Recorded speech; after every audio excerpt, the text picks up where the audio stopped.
Can't you just use that special sexy filter that you always use for me? That just sort of makes me look sexy. It's like a big invisible slug or something gelatinous that suddenly pours itself over the wall.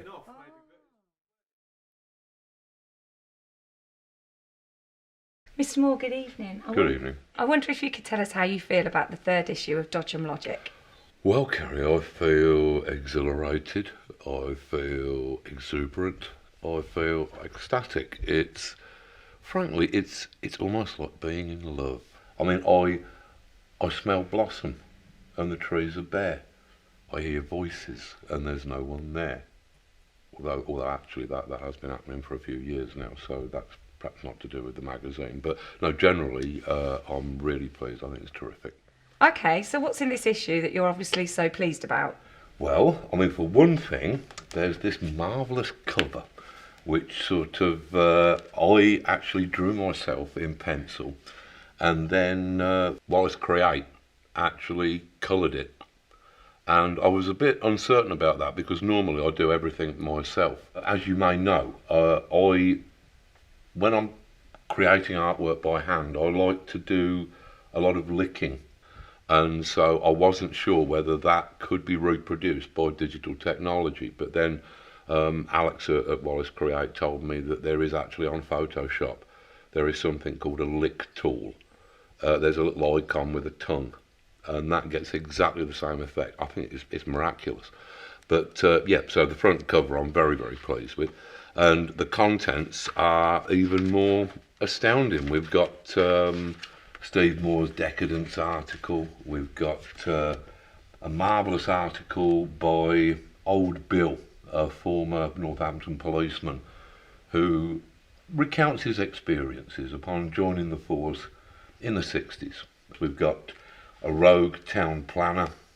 We've got this wonderful article on graffiti. There's just more meat in this. We've got Melinda providing the first part of a two-part article on San Francisco, where she's talking about the beat poets. We've got all the usual features, our guerrilla gardeners and Kevin O'Neill, Savage Pencil, our post-civilization expert Margaret Killjoy talking about a scavenger economy, Robin Ince doing a wonderful thing about the pointlessness of arguing with mouthy right-wing idiots, and Josie Long, back from exile, doing a lovely little piece about advice that she wished that she could have given to her 19-year-old self. So all in all, it's a fantastic issue. It's the best looking issue yet, and I think it's got the most solid content. So really pleased with it. Cool. And after the CD in issue 1 and the free comic in issue 2, is there a giveaway in this issue? There certainly is. We've got Melinda Gebby has provided this wonderful, I probably won't be able to find it, but there's a wonderful transfer giveaway. It's an iron-on t-shirt transfer that shows a busty lady in a negligee, which is something that practically everybody wants upon their chests. So yes, we're continuing with our wonderful run of free gifts. Here it is. You can only see a white rectangle, but yes, it is in there. So yeah, we're continuing that tradition of giving our readers more than they could possibly dream. And you yourself have an article on how to do genuine magic, is that right? That is right. I'm very pleased with it. I mean, because I actually am a practicing magician. I mean, I'm talking about magic as a metaphysical experience here. I'm talking about the reality of the mind and kind of very, very deep philosophical things for about 6 pages, where I'm kind of sharing my mystical knowledge. It's about the way that our perceptions go together to form the thing that we call reality. I'm giving the readers the benefit of my many magical insights over those 6 pages. Yeah, but would it really actually tell them how to do real magic? I mean, can you do real magic? Well, yeah.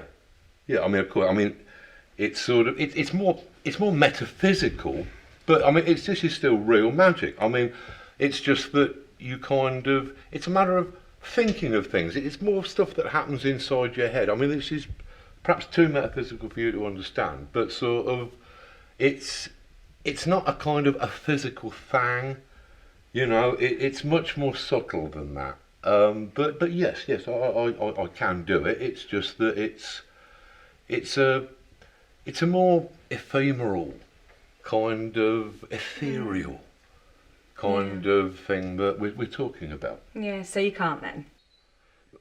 Well, no, what I'm saying is that I can do it, definitely. It's just that, I mean, you have to be in the right mood. You can't just do it at the drop of a hat. But yes, I can definitely do like real magic. All right, so what about giving us a demonstration? Could you like blow something up with the power of your mind? Yeah, I bet I probably could. I bet I could. I mean, it'd have to be something small, because I mean, not that I haven't got a very, very powerful mind, but I mean, you can't just do this stuff at the drop of a hat. But I'm willing to give it a go. Yeah, I think that I probably could.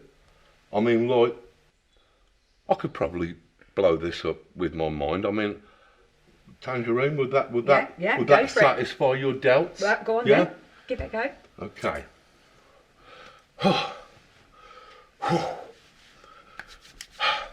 Right, okay.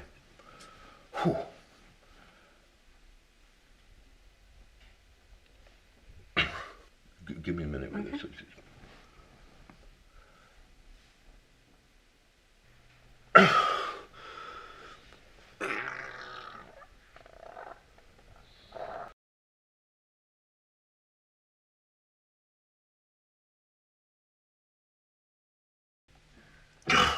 Well, there we have it. I think we've demonstrated conclusively. And more.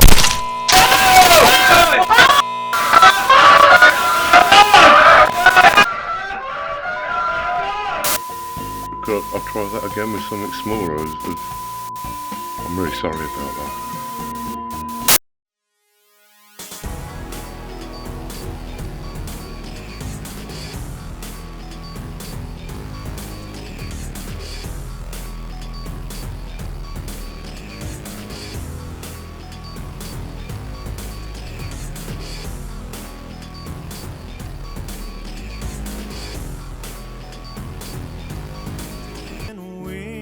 Wings, wounded heart.